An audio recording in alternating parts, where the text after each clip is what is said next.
জলপাইগুড়ির রাজগঞ্জে তৃণমূল বিধায়কের গাড়িতে হামলা। আজ ফুলবাড়িতে মুখ্যমন্ত্রীর সভা, তার আগের রাতে তৃণমূল বিধায়কের গাড়ি ভাঙচুর করা হয়েছে। মুখ্যমন্ত্রীর সভার প্রস্তুতি খতিয়ে দেখে ফেরার পথে তৃণমূল বিধায়কের গাড়িতে হামলা চালানো হয়। জলপাইগুড়ির রাজগঞ্জের বিধায়ক ও জেলা তৃণমূলের চেয়ারম্যানের গাড়িতে হামলা। কংগ্রেস ও বিজেপির বিরুদ্ধে কিন্তু হামলার অভিযোগ করেছে তৃণমূল।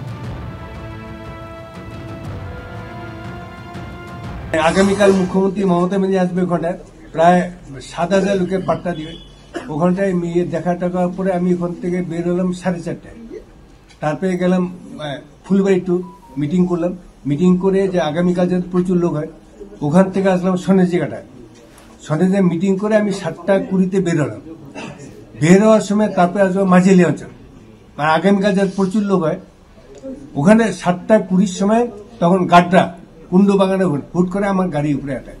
আমি সামনে ছিলাম, আমাকে বোধহয় অ্যাটাক করার চেষ্টা করছিল, মানে ভাগ্যেই আমি সামনে থাকি। অ্যাটাক করে লাগছে পিছনে আমার শুভেন্দু সরকার আছে, হ্যাঁ, ওর পিছনে কাজটা ভেঙে পুরা হয়ে গেছে, হ্যাঁ, ওর কিছু লাগছে, চোট লাগছে। অ্যাটাক করে তারপরে মাঝেলি অঞ্চলে মিটিং করতে পারলাম না, সাথে চলে আসলাম।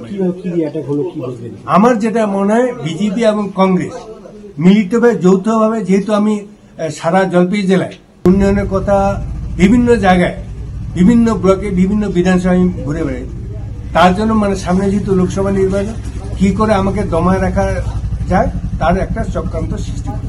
হ্যাঁ, পাথর দিয়ে ঢিল মারছে। আমি ভাবলাম এমন ঢিল মারার মতো কি না গুলি। সিপিএম এর আমলে ভয় পাইনি, বিজেপি আমলে ভয় পাইনি, আমি আতঙ্কে কোনো ভয় নেই।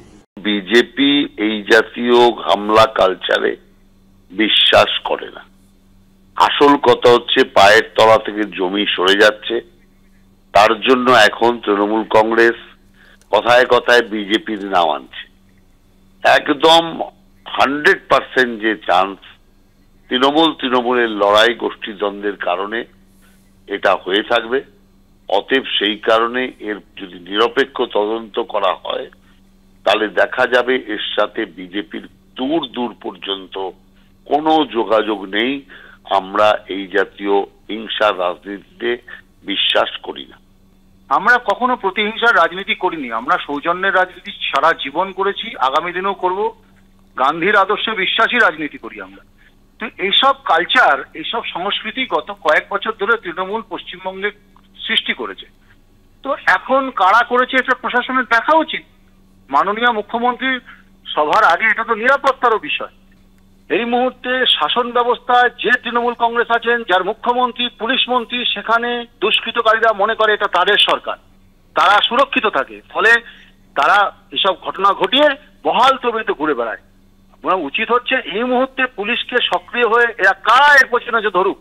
আজকে যারা অভিযোগ করছেন কংগ্রেস বা বিজেপির বিরুদ্ধে, আমরা বলতে পারবো না অন্য দলের কথা, কিন্তু আমার দলের কোনো কর্মী এটা নয়। খোঁজ নিয়ে দেখতে হবে এটা তৃণমূলের গোষ্ঠীদ্বন্দ্ব কিনা, কারণ তৃণমূলের এখন বহুদা বিভক্ত। কেউ খাচ্ছে, কেউ খাচ্ছে না, কেউ পাচ্ছে, কেউ পাচ্ছে না, সেই লড়াইয়ে করেছে কিনা সেটা আমরা বলতে পারবো।